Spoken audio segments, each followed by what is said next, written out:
We apologize for the inconvenience. That single notice marked the end of one of Japan's leading securities firms.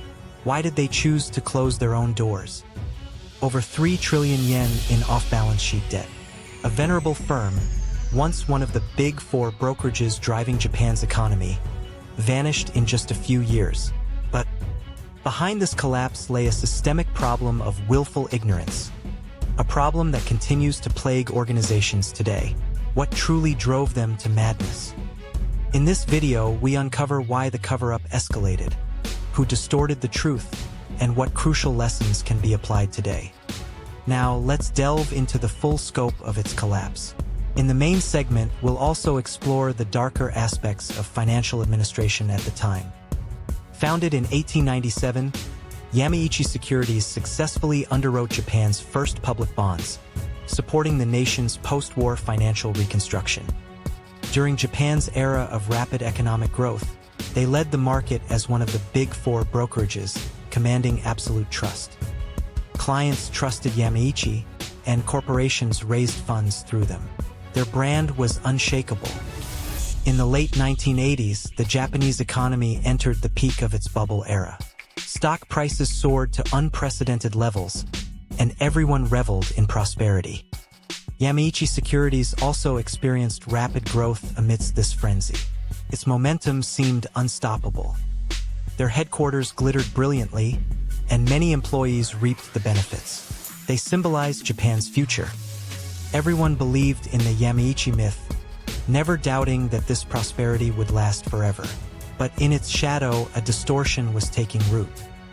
Brokerages, leveraging stock price manipulation, had an unspoken understanding of loss compensation for clients. Under the guise of pursuing client profits, Yamaichi engaged in aggressive sales, earning a reputation as the industry's best. They proposed meticulous investment strategies for corporations and wealthy individuals, moving vast sums of money. This further built trust. Backed by sophisticated market analysis and extensive information, Yamaichi had a track record of success with numerous large-scale projects. Championing customer-first principles, meeting client expectations was their driving force for growth. On the surface, this very success became the breeding ground for the forbidden fruit of loss compensation, which would later lead them to ruin. At the time, loss compensation itself wasn't illegal, but it was clear that such promises lured clients into excessive risk. Meanwhile, corporations relied on Yamaichi for fundraising, and individual investors sought their services for asset formation.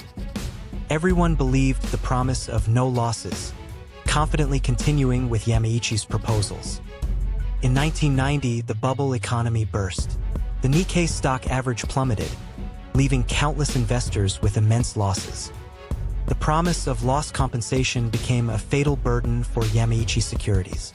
Its scale was simply too immense to ignore.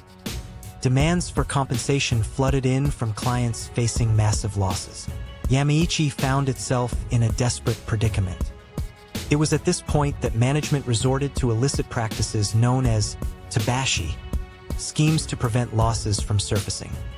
This forbidden method involved temporarily shifting losses to subsidiaries or overseas entities, concealing them across fiscal periods. Through tabashi, unnoticed by most, the ledger figures maintained an appearance of health. Yet the debt steadily ballooned.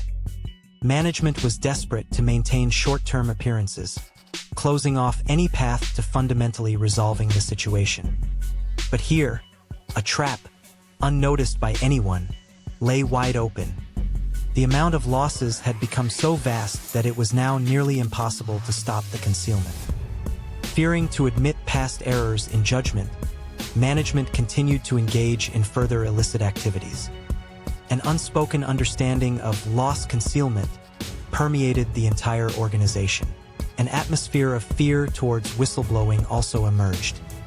The so-called Concord effect. Faced with the immense costs already sunk, the option to turn back was lost. Massive sunk costs clouded rational judgment. Everyone felt there was no turning back now. The Ministry of Finance at the time harbored the illusion of a convoy system, operating on the premise that no financial institution would ever fail. criticism also exists that the nation's financial administration implicitly overlooked Yamaichi's concealment, leading to the outcome. Distorted organizational psychology and external circumstances accelerated the path to bankruptcy. In 1997, events took a dramatic turn. The revelation of illegal payments to corporate racketeers sent shockwaves through the entire securities industry. Then, the existence of massive off-balance sheet debts at Yamaichi Securities began to surface one after another. It was a reality that could no longer be hidden. In November of the same year, the Bank of Japan decided on an emergency loan, the Yamaichi Tokuyu, but it was already too late. The ballooning off-balance sheet debt reached 3 trillion yen, and reconstruction was deemed impossible. Only one path remained.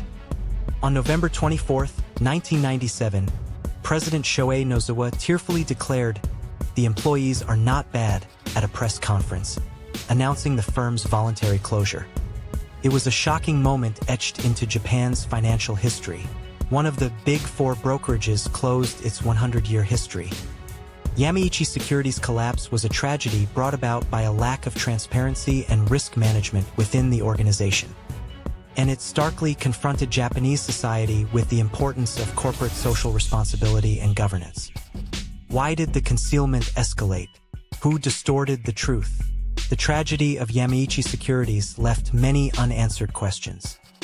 For modern companies, organizations, and even individuals, the pitfall of being trapped by short-term gains and losing sight of the essence always lurks. The quality of future decision-making will significantly differ between those who understand this failure and those who do not. If you found this video informative, please subscribe and give it a like.